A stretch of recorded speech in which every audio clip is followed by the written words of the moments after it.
एक और एस्पेक्ट इसमें बड़ा इंपॉर्टेंट है इसमें देखने का, और मैं इस पर अपने शो पे भी थोड़ी सी मैंने बात की थी। अब ये जो ट्रम्प साहब के बयान है ना,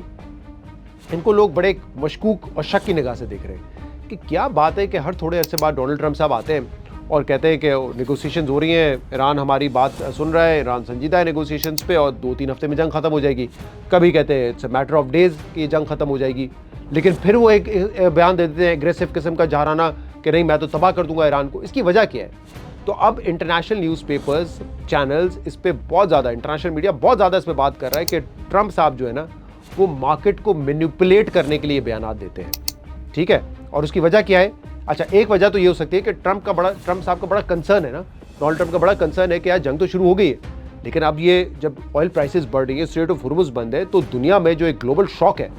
वो सिर्फ ऐसा तो नहीं है कि मिडल ईस्टर्न कंट्रीज़ के लिए है, पाकिस्तान के लिए है, फार ईस्ट के लिए, जो कि स्ट्रेट ऑफ हुर्मुज़ यूज़ करते थे। ऑल्दो अमेरिका नहीं यूज़ करता है स्ट्रेट ऑफ हुर्मुज़, लेकिन वहाँ पर भी तेल की कीमतें बढ़ रही है, ब्रेंट बढ़ रहा है, WTI बढ़ रहा है, तो ऑब्वियसली महंगाई वहाँ पर भी है। आपके कोई रिश्तेदार हो, दोस्त यार वगैरह, तो उनसे ज़रा पूछें कि LA में जो फ्यूल प्राइसेस है पर गैलन वहाँ पे हिसाब होता है, पर लीटर नहीं होता, वो $8 से तजावज़ कर चुकी है, कहीं $6 हैं, तो वहाँ पे भी प्राइसेस बढ़ रही हैं। अमेरिकन वैसे ही बड़े परेशान थे कि महंगाई इतनी ज़्यादा है, तो अब ये शौक वहाँ पे भी लग रहे हैं। तो एक इंटरेस्ट तो ये हो सकता है ये बयान देने का कि ट्रम्प साहब चाहते हैं कि प्राइसेस स्टेबलाइज हो जाएं, लेकिन फिर एक बयान दे देते हैं वो कि नहीं मैं तो जंग जारी रखूंगा और मैं तो तबाह कर दूंगा, तो फिर ऑयल प्राइसेस शूट अप कर जाती है। तो अब इंटरनेशनल मीडिया इसमें बड़ा बात कर रहा है कि ये सिर्फ मैनिपुलेशन नहीं है प्राइस को स्टेबलाइज करने के लिए, बल्कि कोई ना कोई इससे फ़ायदा उठा रहा है। अल जज़ीरा ने इस पर एक बड़ी इंटरेस्टिंग स्टोरी की है, उन्होंने बड़ा डिटेल से बताया कि एक पैटर्न नज़र आ रहा है कि वीकेंड पे क्योंकि मार्केट्स बंद होती हैं तो डोनाल्ड ट्रम्प साहब बड़ा एग्रेसिव बयान देते हैं कि मैं तबाह कर दूंगा, बर्बाद कर दूंगा, स्टोन एज में भेज दूंगा ईरान को, और मार्केट खुलने से पहले, पीर को जब मार्केट्स खुलती हैं उससे पहले वो कोई बड़ा सॉफ्ट बयान दे देते हैं कि नेगोशिएशंस हो रही हैं और जंग जल्द खत्म हो जाएगी, तो शूट अप कर जाती है स्टॉक मार्केट्स दुनिया भर की और ऑयल प्राइसेस आ जाती है नीचे। लेकिन फिर कुछ अर्से बाद ये बयान दे देते हैं कि नहीं मैं तो जंग जारी रखूंगा, तो फिर जो है ऑयल प्राइसेस शूट अप कर जाती है, स्टॉक मार्केट्स नीचे गिर जाती हैं। इस पैटर्न को अल जज़ीरा ने तो बताया कि ये नज़र आ रहा है। स्काई न्यूज़ के एक रिपोर्ट थी, उस पर बड़ी इंटरेस्टिंग रिपोर्ट थी, उसमें ये बताया गया कि ये महज इत्तेफाक नहीं है कि डोनाल्ड ट्रम्प के स्टेटमेंट आने से पहले या उनका कोई पोस्ट होता है ट्रूथ सोशल पे या ट्वीट जो भी आप उसको कह लें, उससे पहले कोई ना कोई एबनॉर्मल एक्टिविटी स्टॉक मार्केट में और ऑयल मार्केट में नजर आती है। तो उन्होंने पूरे एक ग्राफ के जरिए बताया ये कि जब डोनाल्ड ट्रम्प साहब का कोई बयान आता है, कोई पोस्ट आती है, तो उसके बाद तो मार्केट में हलचल होती है, वॉल्यूम्स बढ़ते हैं, यानी कि कोई बेच रहा होगा, कोई खरीद रहा होगा, तो ये वॉलिटिलिटी नजर आती है और वॉल्यूम्स शूट अप कर जाते हैं। लेकिन जिस दिन डोनाल्ड ट्रम्प ने यह बयान दिया था कि 48 घंटे में दे रहा हूँ स्ट्रेट ऑफ हॉर्मुज़ खुल जाए, वरना ऐसी तबाही होगी, ऐसा हमला होगा ईरान पे जो तारीख में कभी नहीं देखा गया होगा, ये बयान दिया उन्होंने। लेकिन मार्केट खुलने से पहले उन्होंने फिर एक ट्वीट कर दिया और ट्वीट में उन्होंने कहा कि हम 5-6 दिन की मोहलत देते हैं और ईरान के एनर्जी इंफ्रास्ट्रक्चर पे हम हमला नहीं करेंगे जब तक ये नेगोशिएशंस जो हैं वो जारी रहती है। तो ये उन्होंने जब सॉफ्ट बयान दिया तो आपने देखा कि मार्केट्स में काफ़ी इजाफा हुआ।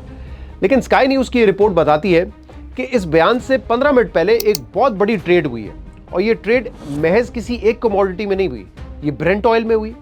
ये WTI ऑयल में हुई और S&P यानी कि स्टॉक एक्सचेंज में भी हुई।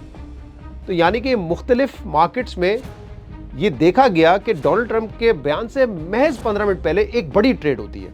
तो इस वजह से अब ये आलमी मीडिया और ये जो एनालिस्ट हैं वो इस शक का इजहार कर रहे हैं कि डोनाल्ड ट्रम्प साहब अब ये मार्केट में ना किसी ना किसी को फ़ायदा पहुंचाने की कोशिश कर रहे हैं। कोई ना कोई है जो पैसा बना रहा है, जो उनको पता होता है कि अभी अच्छा बयान आने वाला है, एक सॉफ्ट बयान आने वाला है जंग खत्म करने का, तो मार्केट बढ़ेगी, तो पहले से ही माल खरीद लो। अगर पता है कि कोई सख्त बयान देने वाले हैं डोनाल्ड ट्रम्प साहब, तो शॉर्ट सेल कर दो, पहले ही मार्केट में माल बेच दो, और जब नीचे गिरेंगे तो मार्केट फिर उठा लेंगे। तो अब ये मार्केट मैनिपुलेशन के उनके ऊपर इल्ज़ाम लग रहे हैं, और न सिर्फ मार्केट मैनिपुलेशन बल्कि लोगों को फ़ायदा पहुंचाने के उनके ऊपर इल्ज़ाम लग रहे हैं। तो इसीलिए जब आप डोनाल्ड ट्रम्प साहब के बयान को देखा करें, एक तो वैसे ही उनके बयान पे